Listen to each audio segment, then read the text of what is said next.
I'm a doctor and I have a pretty large social media following and have had that for a couple years now. And one thing that I have always struggled with my whole life, but I've had to really come to terms with being on social media, is dealing with negative comments and criticism and all of the painful stuff that comes along with that. I'm not gonna lie, it's still something I struggle with sometimes. Like this is hard for me to feel rejected or put down or whatever.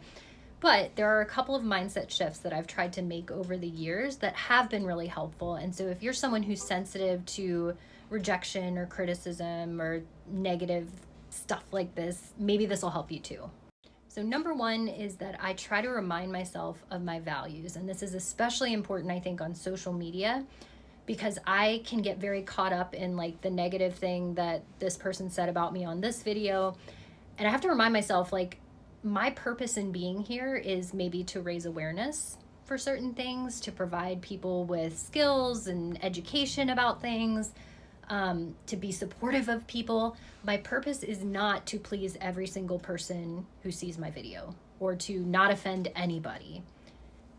It just isn't worth my energy and time to get caught up in chasing that stuff when that's not the purpose of me being here. Second is that I try to remind myself that the only way for me to fully avoid negative comments or criticism or meanness is to just live a very tiny, isolated, really not impactful life.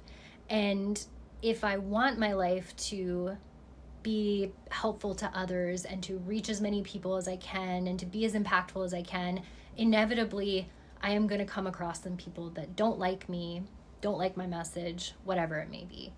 But maybe that's okay because maybe it means that I'm talking passionately about the things that are important to me. Maybe it means that I'm reaching more people. And so maybe in some ways it could be a good sign. Third, and maybe this is the last thing I'll leave you with, but I found that my reaction to the criticism, whether it's internal or external, kind of determines how I feel about it and how long it bothers me. So I try to remember that if people are poking at me, sometimes it's because they want a big reaction. And if I act unbothered, not if I am unbothered, because I tend to stay bothered, but if I act unbothered, that's honestly probably going to annoy them more, or they're just going to get bored and move on.